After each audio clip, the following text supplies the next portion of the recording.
Eine der beliebtesten Hybridkameras auf dem Markt, die Sony a7 IV, tritt heute gegen eine der heißesten Kameras in 2023 an, die Lumix S5 IIX. Und wir wollen uns mal anschauen, welche der beiden Kameras denn die bessere für Video ist. Ja, ihr wisst es ja wahrscheinlich aus meinem ersten Video schon, Lumix sponsert diese kleine Videoreihe und gibt mir durch ihre Unterstützung die Möglichkeit, auch mal über den Tellerrand hinauszuschauen und meine Kamera außerhalb vom Sony Kosmos zu testen. Und in meinem ersten Video hat die Lumix ja schon ordentlich Lob kassiert, aber heute muss sie sich mal dem Vergleich mit der Sony a7 IV stellen. Der wichtigste Test direkt mal vorab: Wie gut ist der Autofokus?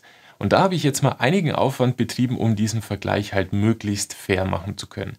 Ich habe für beide Kameras mal zwei gängige native Objektive besorgt. Wir haben an der Lumix das S-Pro 2470 2.8 und das S-Pro 70-200 2.8. Auf der Sony haben wir das 2470 G Master 2 und das 70-200 G Master 2. Die habe ich ausgeliehen bekommen. Ein fettes Danke geht dabei neben Lumix auch nur an den Fotodealer meines Vertrauens raus. So, ich denke, damit sollten beide Kameras wirklich ihre besten Ergebnisse erzielen können. Und eins direkt mal vorweg für alle Ungeduldigen unter euch: Beide Kameras, kann man sagen, sind ungefähr gleich gut in der Autofokus-Performance. Und das hat mich wirklich super überrascht, weil ich wirklich nicht gedacht hätte, dass Panasonic jetzt direkt im ersten Schritt gleich mal so gut abliefert. Es gibt aber auch kleine Unterschiede. Die a7 IV scheint oft das Auge schneller zu finden als die S5 IIX, aber möglicherweise hängt es auch mit meiner Brille zusammen. Aber die S5 IIX ist ja bei weitem auch nicht schlecht. Es wird immer sauber der Kopf erkannt und getrackt. Und die Lumix hat hier wirklich noch einen entscheidenden Vorteil. Es wird hier nämlich gegenüber der Sony dann auch noch der Hinterkopf und der Mensch als Ganzes getrackt. Das ist natürlich super, weil wenn ich mich zum Beispiel mal umdrehe oder von der Kamera wegbewege, dann werde ich immer noch erkannt und der Fokus wird sauber nachgeführt. Bei beiden Kameras kann man natürlich noch die Schnelligkeit und Empfindlichkeit von dem Autofokus so einstellen, wie man es halt gerne hätte.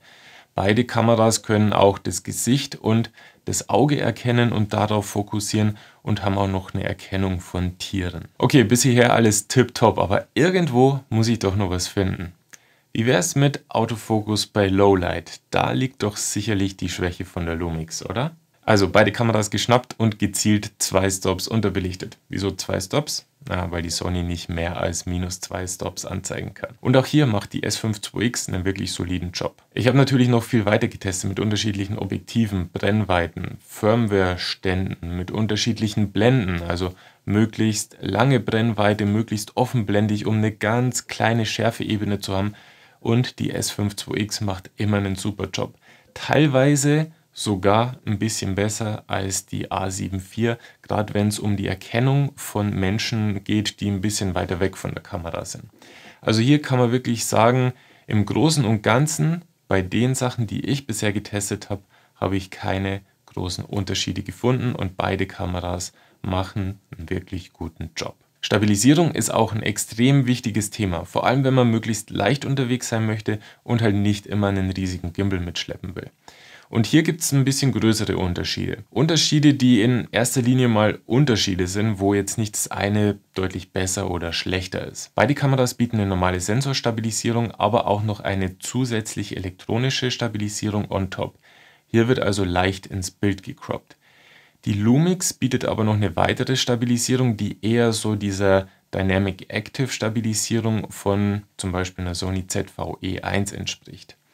Damit kann man super ruhige, aus der Hand gehaltene Aufnahmen machen, auch bei langen Brennweiten, aber es eignet sich nicht wirklich für Bewegungen. Man wird hier eher so zum menschlichen Stativ. Was mir jetzt aber beim Thema Stabilisierung aufgefallen ist, dass die Lumix meistens nochmal ein gutes Stück besser stabilisiert.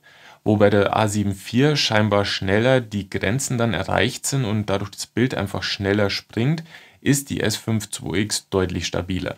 Ich vermute mal, das liegt an dem größeren Mount von dem L-Mount im Vergleich zum E-Mount. Dabei fällt dann aber auf, dass die Lumix vor allem im Weitwinkelbereich so ein bisschen Wobble in den Bildecken hat. Und das ist was mir persönlich halt nicht so gut gefällt. An der Stelle würde mich jetzt mal brennend eure Meinung interessieren, weil ich mir gedacht habe, ich kann das ja gar nicht so wirklich richtig bewerten an der Stelle. Bei diesen Tests bin ich ja jetzt immer auf der Suche nach den kleinen, feinen Unterschieden. Wo ist die eine Kamera besser, wo ist die andere schlechter? Und dabei fallen halt solche Sachen auf. Wie ist es aber, wenn ich halt ein normales Video anschauen würde, wo ich dem Inhalt folge, wo ich der Story folge? Ist es was mir dann immer noch auffallen würde? Ich vermute fast, dass es dann gar nicht so wirklich die große Rolle spielt. Ja, lasst mich also gerne mal unten in den Kommentaren wissen und am Ende muss es ja jeder für sich selber bewerten. Beim Thema Auflösung, Framerates und Codecs, da könnte ich wirklich wieder stundenlang drüber reden und wahrscheinlich wäre das mal was Cooles für einen Livestream.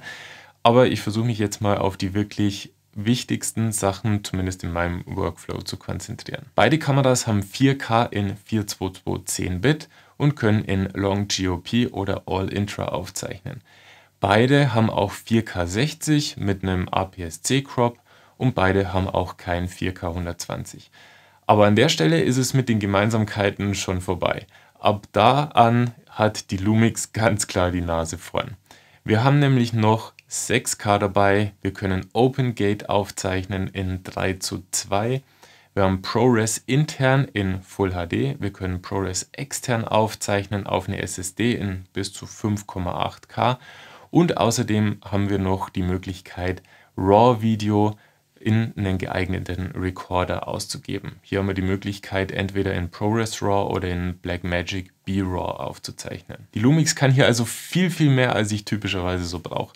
Und egal, ob du jetzt Hobbyfilmer, Content Creator oder vielleicht ein bisschen im professionelleren Bereich unterwegs bist, es ist wirklich für jeden was Passendes dabei. Für mich bietet sie eben das Potenzial, dass sie mit meinen Ansprüchen und den Ansprüchen von meinen Kunden weiter wachsen kann und dabei halt extrem vielseitig ist. Als YouTuber und Content Creator muss ich sagen, dass vor allem das 6K OpenGate und auch die Aufzeichnung auf die SSD einen enormen Vorteil im Workflow bringen. Aber auch für meine Kundenprojekte ist es extrem wertvoll, wenn zum Beispiel dann Interviews für Vertical Content wiederverwendet werden sollen. Ja, und mit ProRes und RAW Video hätte ich dann auch noch die Möglichkeit, zukünftig einen zusätzlichen Mehrwert zu generieren, falls das ein Kunde eben mal haben möchte. Auch im Bereich Bildqualität und Bildprofile sind sich die Kameras wirklich sehr ähnlich.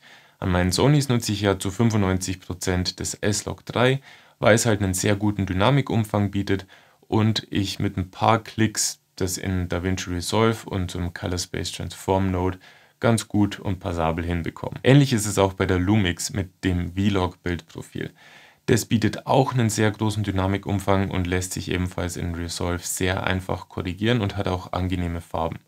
Das V-Log Bildprofil bzw. generell die Panasonic hat immer so ein bisschen wärmere Farben noch. Der große Unterschied ist aber, dass die S5 IIX halt noch viele weitere Tools mit an Bord hat, wie zum Beispiel Waveform, Vectorscope, 2 Zebras, zusätzliche Spot-Belichtungsmessung, die es mir dann ganz einfach erlauben, die Belichtung noch viel präziser einzustellen, wie ich das an meiner Sony so kann. Wenn man aber mal nicht diese Extraschritte bei Log-Footage gehen will, dann bieten beide Kameras auch wirklich gute Bildprofile, die halt schon wirklich standardmäßig gut ausschauen, direkt aus der Kamera, aber die haben halt dann immer so ein bisschen weniger Dynamikumfang. Hier gibt es aus meiner Sicht also keinen klaren Gewinner, das kommt halt ganz einfach drauf an, wo man sich mehr wohlfühlt und welche Farben einem vielleicht direkt aus der Kamera besser gefallen. Ja, ich sag's euch, es gibt an der Lumix halt noch so viele kleine Features, die nochmal extrem hilfreich sein können, aber das wird das Video jetzt komplett sprengen. Und auf der anderen Seite war das ja jetzt wirklich nur der Videobereich. Im Fotomodus geht es halt nochmal ähnlich krass weiter, also da sind auch nochmal richtig gute Features dabei, die ich auch schon öfter mal an meiner A7 IV tatsächlich vermisst habe. Zusammenfassend kann ich also sagen, dass für mich die S5 IIX aktuell schon die deutlich bessere Videokamera ist.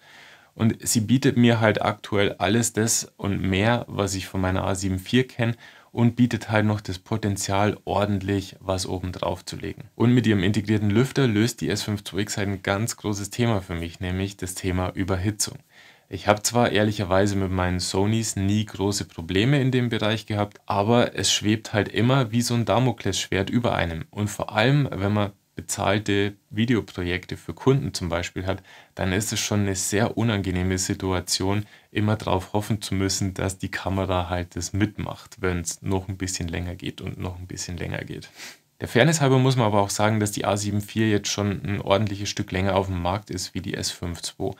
Aber trotzdem muss sich die A7 IV diesen Vergleich aus meiner Sicht gefallen lassen, weil sie halt einfach in einem ähnlichen preislichen Range sich bewegt wie die S5 II und S5 IIX. Wenn ihr euch jetzt noch ein bisschen mehr zur S5 IIX anschauen wollt, dann schaut natürlich gerne mal in die Videobeschreibung, da packe ich euch wieder einen Link mit rein und schaut natürlich auch gerne meine anderen Videos zu der Kamera dann an. Ja, und wenn euch dieses Video gefallen hat, Daumen hoch und Abo dalassen, das hilft unheimlich weiter, dass noch mehr Leute dieses Video dann finden können. So, jetzt würde mich nochmal eure Sichtweise interessieren, schreibt es mir also gerne unten in die Kommentare. Seht ihr das also ähnlich oder habt ihr eine komplett andere Meinung von der Kamera? Würde mich auf jeden Fall sehr interessieren. Und abschließend noch vielen Dank an Lumix für diese Möglichkeit und ich hoffe natürlich, dass ich euch alle im nächsten Video wiedersehe. Ich bin raus für heute. Ciao.